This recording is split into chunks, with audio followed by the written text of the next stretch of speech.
Hello, so this is Kayla and I'm back.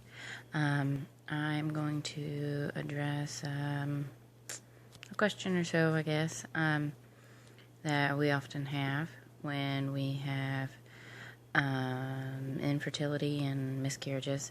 And I've actually heard this question asked to me a lot. How do you handle when people ask you about what you're going through? And it's an individual basis, really. There's no real solid answer to this. It's however you feel comfortable. Some people, I felt like I could open up and tell them the world. And some people, I simply said, we're having fertility issues, and that was it. I didn't even elaborate on it whatsoever. It just depends on your comfort level with those individuals. The easiest time for me to record is in the morning, so I just got up and got my coffee, and now I'm recording because the babies are still asleep.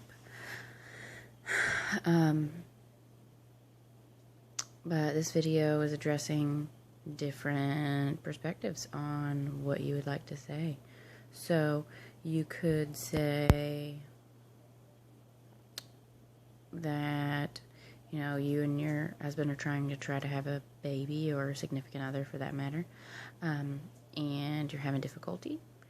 You could say that if you're having a miscarriage or had a miscarriage, you could say that you're not comfortable talking about it if you're not comfortable, because a lot of times right after I had my miscarriages, I didn't want to talk about it. I wanted to wait. I wanted to, be able to process and grieve my own way. And then when I was comfortable, I would talk about it. Usually it was about 10 to 12 weeks later, and I would even talk about it to my family and spouse. And no one in my family really asked questions much, because they knew that I was upset about it, and that, we had been trying for a long time by the time we started having miscarriages, that a lot of them felt it was unfair, but it doesn't matter that it's unfair. And honestly, if you're watching this and someone you love and care about is having infertility issues or miscarriages or pregnancy issues, the last thing you want to say to them, and the last thing they want to hear, is, it'll happen in its own time, or, it's just not time yet, or anything to that nature, because that's not what we want to hear. You don't want to hear someone say, oh, it'll just happen one day, and because you don't know that it'll just happen one day. This speaking to people that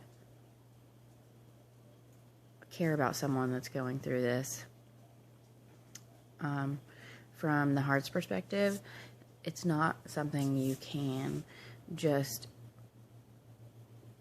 say, okay, yeah, I know it'll happen one day, because we don't know. Particularly with my case, we had unexplained infertility, and still to this day, we can make assumptions and suggestions as to what we thought, might have helped, or, might have caused what happened. For a long time, me and my husband both, we worked in Signal in the military, and were around a lot of radiation, and decided maybe that was an issue as to his low sperm count and motility. But there was never a solid evidence as to what was wrong, although obviously we did figure out something that worked, and I hope everyone does, but unfortunately not everyone does. I know people who are still going through infertility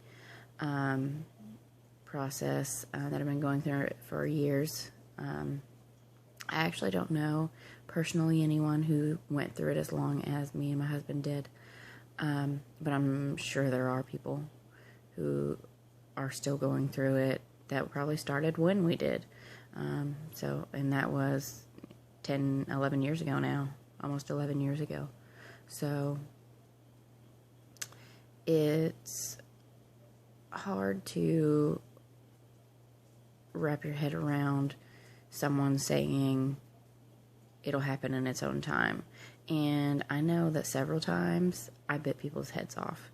I would yell at them and tell them, how do you know that? How do you know you don't know that it's going to happen in its own time. What if it never happens? What if I'm never a mom? Because that was what I always said I wanted to be, was a mom. I wanted to be a mom. That's what it came down to. I didn't care whether we had to adopt a child or whether we had our own child or whether we had to do, any kind of fertility treatments, IVF, anything like that. We did not have to do IVF, which I was happy about. We did do IUI to get our first child. Our second child kind of just happened, which was ironic because it was when we were getting ready to schedule our next IUI to have another child. And we're done having children now because it's not something that was fun for my spouse and I, although that's a whole nother issue. People being happy and excited and, we had baby, we got pregnant and it was so much fun, all that stuff. People going through what we're going through don't think that it's fun. It's not fun.